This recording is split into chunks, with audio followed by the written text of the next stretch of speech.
الاستاذ بيقول ان انا لا اتناسب مع الدايره بتاعته. تمام. الاستاذ بيتهيألي مش هيكون عارف اكتر من الناس القانونيين اللي هم قالوا ان ما حطوش ان اللي شكلها عامل كده او اللي بتغني كذا تنزل في دايره وما تنزلش في دايره. حضرته لا يتكلم. لا لا لا لا لا, لا انا طيب. مش بعترض على هو انا إيه قانون حضرتك؟ مباشره الحقوق السياسيه عشان النهارده طلعك رقم 29 في الكشف.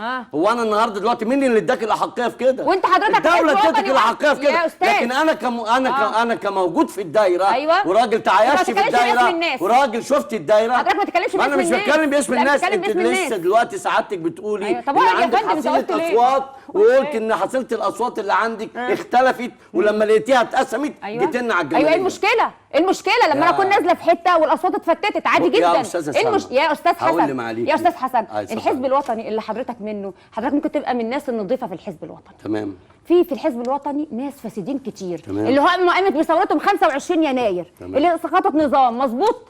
انا دلوقتي جيت اعترضت وقلت ان حضرتك من الحزب الوطني والحزب الوطني فاسد ولازم حضرتك ما تترشحش. انت حضرتك تتكلم عن نفسك. رايي طيب. يا استاذ وائل خلينا ما تترشحش، لكن ما تتكلميش باسم الجماليه. يا استاذ وائل هو بيقول حصل مشاكل امبارح، انا حضرتك هنزل الجماليه بنفسي وهنزل منشيه بنفسي. حقك. ايوه حق. انا لو لقيت مشاكل والناس مش قابلاني انا مش هكمل. ده حق.